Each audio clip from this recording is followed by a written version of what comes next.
Je sors un livre. Ah oui, bonjour au fait. Mais je sors un livre quand même. Voilà, j'ai enfin terminé ce gros projet qui m'a bien occupé ces dernières années. C'est un livre de vulgarisation scientifique qui devrait normalement vous retourner la tête dans tous les sens, qui parle d'orgasme, de la mort, de rataupe et de l'origine des grands-mères. J'en suis très fier, il faut l'acheter absolument. Et je vous en parle à la fin de la vidéo, qui est juste un chapitre bonus, juste pour vous.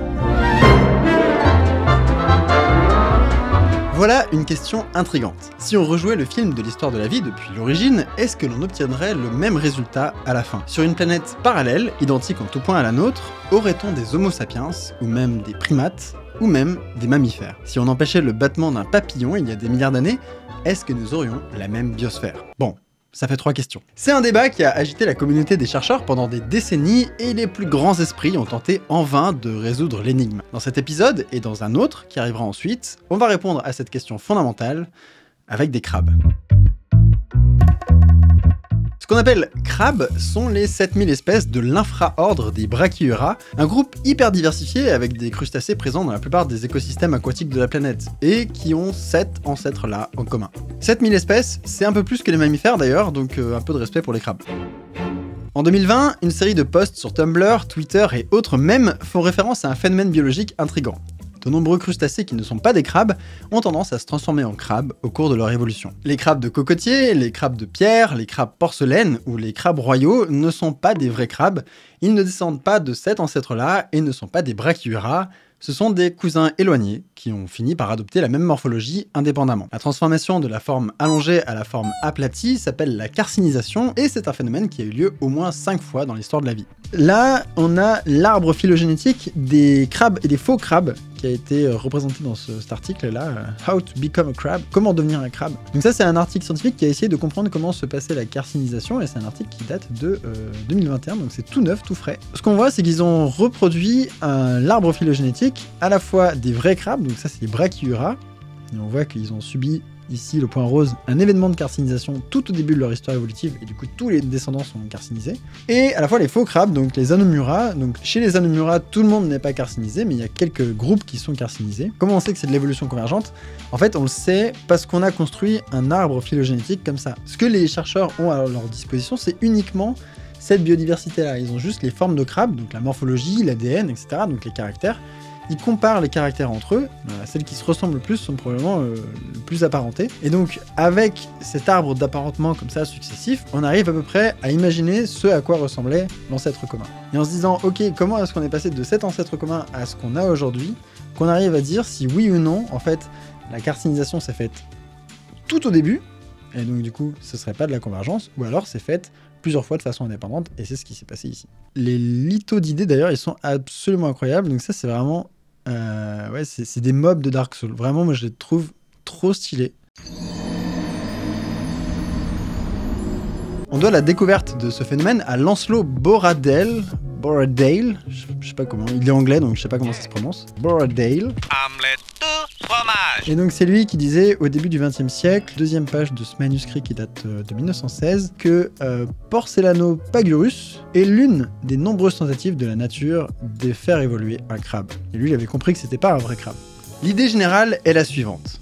Les crustacés ont tendance à avoir un abdomen, ou pléon, qui est très exposé et que les prédateurs peuvent facilement attraper. La sélection naturelle aurait donc favorisé les formes avec le pléon replié sous le corps pour le protéger, ce qui mène à cette forme plus tassée. Bien sûr, tout ça est progressif et on le voit bien chez le groupe des Galatées, chez qui le processus n'est pas aussi abouti que chez les crabes. Cette nouvelle forme est moins pratique pour nager, mais elle permet de se balader rapidement sur le fond, elle est plus économe en énergie, elle offre une meilleure défense, bref, des performances de pointe. Ces crustacés cousins partaient de la même morphologie et ils vivaient dans les mêmes environnements, ou en tout cas comparables, ils subissaient les mêmes pressions de sélection et à chaque fois ça a donné une morphologie équivalente. De la convergence évolutive qui a donné des mèmes internet. Et il y a même un jeu vidéo d'horreur où les gens se transforment tous en crabes. Et moi je trouve ça très cool que des mèmes sur la convergence évolutive des crabes aient donné un jeu vidéo. Je trouve ça incroyable en fait.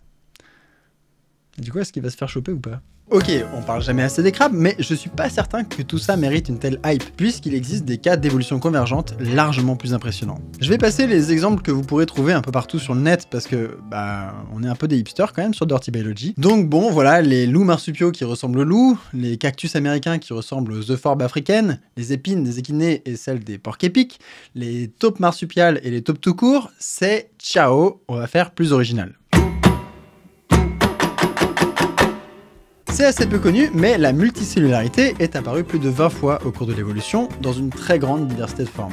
Donc là, en fait, on a tout un tas de groupes du vivant, mais c'est vraiment le vivant au sens très large. Hein.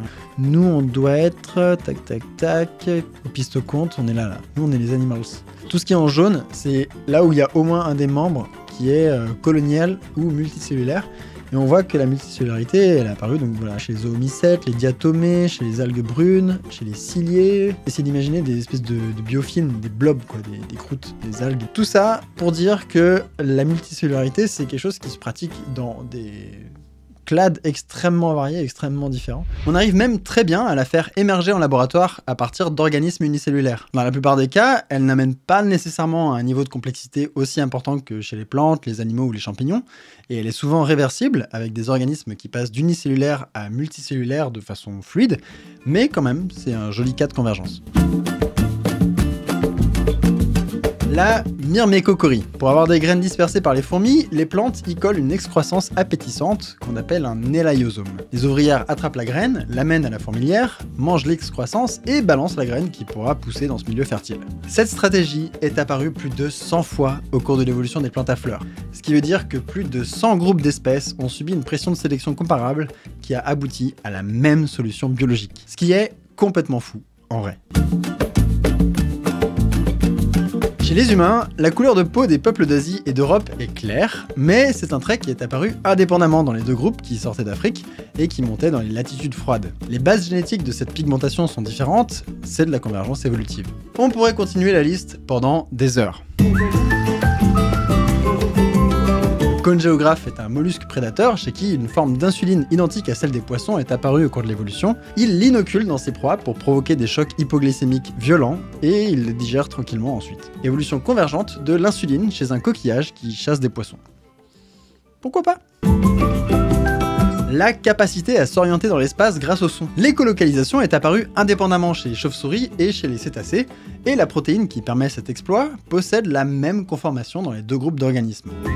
Les yeux sont apparus des dizaines et des dizaines de fois indépendantes au cours de l'évolution, sous des formes incroyablement variées, dont on a déjà parlé d'ailleurs, les doigts opposables aussi, tout comme le vol. Même la perte du vol peut être considérée comme une convergence évolutive, en fait. Une soixantaine d'oiseaux ont perdu cette capacité, comme les manchots, les kakapos, les marouettes, les casoars, les nandous, les autruches, et ainsi de suite. En général, une espèce d'oiseau qui vole débarque sur une île où il n'y a pas de prédateur, elle s'installe, et des générations plus tard, la capacité de faire flap-flap a disparu parce que trop coûteuse et inutile. Ce scénario s'est produit de très nombreuses fois de façon indépendante, une évolution convergente vers la disparition d'un caractère. Bref, on pourrait vraiment faire une vidéo de 10 heures sur le sujet, à lire des exemples d'une voix monocorde, et il y a peut-être un concept, remarque. Mais ce qui nous intéresse ici, c'est notre question de départ. Si on rejouait le film de l'histoire de la vie depuis l'origine, est-ce qu'on obtiendrait le même résultat à la fin ? Et les convergences évolutives semblent plutôt nous souffler que oui, vu que si une solution existe, la sélection naturelle finira fatalement par tomber dessus, encore et encore. La conclusion serait donc implacable. Nous étions voués à apparaître, et notre hypothétique Terre parallèle possède sans doute des trucs qui ressemblent un peu à des humains. Sauf que, c'est un peu léger comme argument. Prenons le vol, par exemple, qui est sans doute l'exemple de convergence évolutive le plus présenté sur Internet. Dans ce cas-là, la convergence c'est surtout dans l'œil de l'observateur, en fait. On dit, ça fait flap-flap, ça vole, c'est pareil, waouh. Mais en pratique, les structures anatomiques ne sont pas vraiment les mêmes. Les chauves-souris volent avec de la peau qui est étirée entre des doigts allongés, avec pour résultat une souplesse de l'aile qui n'a aucun rapport avec celle des oiseaux. Et les ptérosaures disparus avaient une membrane musclée qui pouvait s'étirer jusqu'aux chevilles chez les spécimens comme Quetzalcoatlus et ses 10 mètres d'envergure. Il y avait aussi des mini-ptérosaures trop choupis, comme Nemicolopterus qui faisait 20 cm. Trop deg, et qui a disparu. Les insectes volent aussi grâce à des organes fondamentalement différents des vertébrés. Bref, du coup, ce qui est convergent ici, c'est la fonction. Faire flap-flap. Le problème, c'est que savoir si c'est la même fonction ou non dépend pas mal de l'estimation de l'observateur. Par exemple, se déplacer sous l'eau est une fonction, et on trouve de nombreuses façons de le faire. En nageant, en ondulant, en battant des cils, en propulsant de l'eau, ou en marchant. Est-ce qu'on va dire que tout ça correspond à de l'évolution convergente?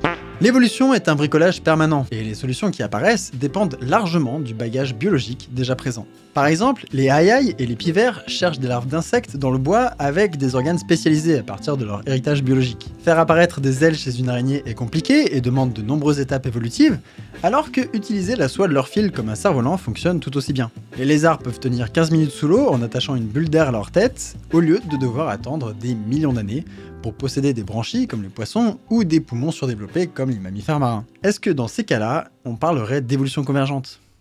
C'est ambigu, et c'est d'ailleurs une des choses qui a alimenté le débat pour savoir si oui ou non repasser le film de l'histoire du vivant donnerait le même résultat.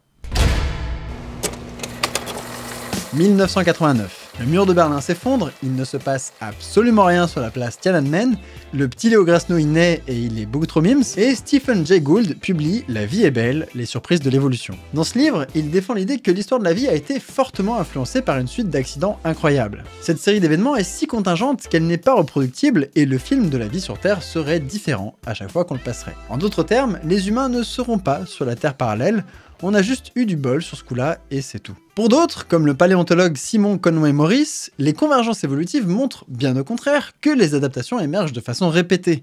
Et le débat entre ces deux camps a mené tout un champ de recherche pour tenter de répondre à cette question fondamentale qui touche à une propriété profonde de la vie sur Terre, au final.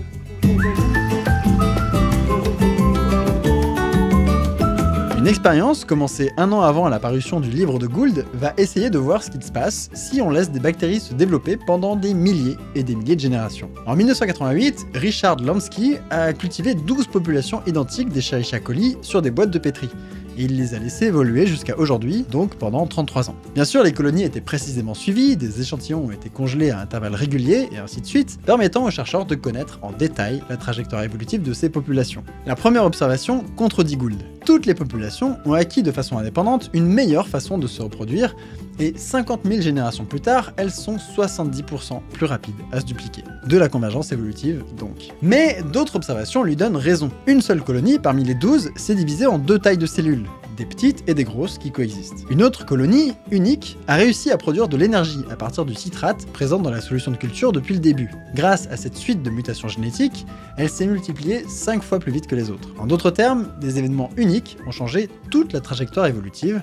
C'est ce que disait Gould. Aujourd'hui, avec plus de 75 000 générations, l'expérience continue encore et elle a inspiré d'autres travaux, notamment sur les organismes virtuels, et les conclusions sont en demi-teinte. La convergence évolutive des traits est une constante, et elle est d'autant plus facile à obtenir que les organismes partagent un bagage biologique commun et que les pressions de sélection sont les mêmes. D'autre part, les organismes sont soumis à des contraintes physiques ou écologiques qui limitent le champ des solutions possibles. En bref, les crustacés finissent par ressembler à des crabes parce que c'est le meilleur compromis avec le corps qu'ils possédaient déjà et l'environnement où ils vivent. Mais les expériences montrent aussi que sur le temps long, les événements rares peuvent modifier très largement la destinée d'une espèce. Des coups de bol cosmiques qui rebattent toutes les cartes et sans qui il n'y aurait ni crabes, ni aïe, ni humains. Des miracles apparus une fois seulement et qui ont tracé les contours de notre existence, la main du hasard qui modèle les corps et du coup, vous voulez sans doute savoir quels sont ces événements uniques, mais ça, c'est pour le prochain épisode.